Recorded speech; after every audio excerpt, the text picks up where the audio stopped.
সকালবেলা ঘুম থেকে উঠে গেছি, তো বাইরে কিছু কাজ ছিল সেটাই এখন সেরে আসলাম। আর গলাটা এত ব্যথা হয়ে গেছে, কালকে 2টো আইসক্রিম খেয়েছি, গলা পুরো ব্যথা হয়ে গেছে। 2টো বলতে আমারটা তো খেয়েছি, তারপরে আবার বিজয় খাচ্ছিল, ওখান থেকেও খেয়েছি। তো মেলা থেকে কালকে কিছুই সামন কেনা হয়নি। আসার সময় খাবার নিয়েছিলাম, জিলাপি নিয়েছিলাম। আর মামামের জন্য ওর পাপা এই আবার একটা খেলনা কিনেছে। দেখো অলরেডি এই খেলনাটা কিন্তু ওর আছে, শুধু এই ডান্ডিটা ভেঙে গেছে। মানে আরও বাচ্চারা এসেছিলো তো খেলা করছে, ওরা ভেঙে দিয়েছে। তাই ওর পাপা বললো এটা দিয়ে তো ভালো খেলে, আর একটা নিয়ে আসি। তাই এটা নিয়ে এসছে কালকে। আর আগের দিন তো এটা নিয়ে এসেছিলো, এটা এটা না ওর কাছে একটু ভারী লাগে, টকাস করে মাথায় গুঁতো হয়।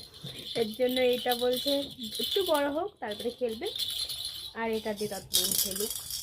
আর নিয়ে এসেছিলাম এই যে এটা রুটি ছেকার, কি বলবো, রুটি ছেকার এটাই বলে নাকি জানি না। যাই হোক এটা নিয়ে এসেছিলাম, রুটি ছেকারতাম। তো চলো এখন রাখছি, আবার পরে কথা হবে, টাটা।